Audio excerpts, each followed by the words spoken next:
Yesterday, when I was showing my little coil maker, coil winder, I mentioned that I just mounted this on a piece of scrap wood. And as you notice that the blade is the wrong side, or in other words, instead of the teeth being up front first and the back that way, it's actually the back is that showing here, and then the teeth are pointing the wrong direction. And the reason I do that is when I cut plastic, so I had to set it up for cutting plastic only. It doesn't work on wood very well unless it's really, really thin and you go very slow. But basically, I'm going to demonstrate it right now. It's a little loud, but I'm going to demonstrate how am I using it. Never forget your safety glasses. And so I'm going to go ahead and slide it in a little bit since I already cut a little bit about it. And sometimes it doesn't want to go in because there are these cutouts, and they make this whole thing on the back side sometimes sticky. So you have to peel off whatever you can. So okay, so I'm basically in, and I'm gonna hold it very hard, and next you won't hear my voice, but you'll see how it's done.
Now, as you can hear, the saw was sometimes choking a little bit and slowing the speed because this buildup of these cutouts, which are dragged underneath instead of, some of it are spitting out, of course, but that's why I said you better watch your eyes and put safety glasses on.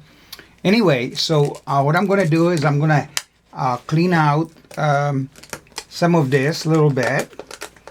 As you can see, I'm doing it right now. And then I need to get me a way to pull out there we go. And when I spin it freely, it's working. So I'm going to this time lead it in after I start it. Okay.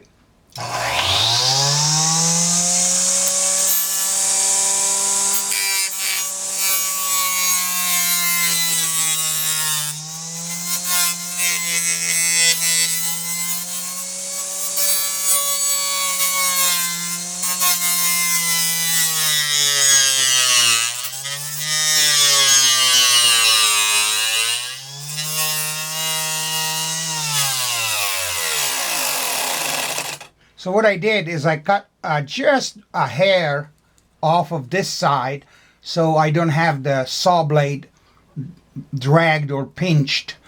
And now I'm going to go back to my line, to my blue line in here. It doesn't probably show on video very well.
right, I basically choked the blade a little bit, but I was about this far from the end, so I wanted to make sure that I was gonna just finish it off.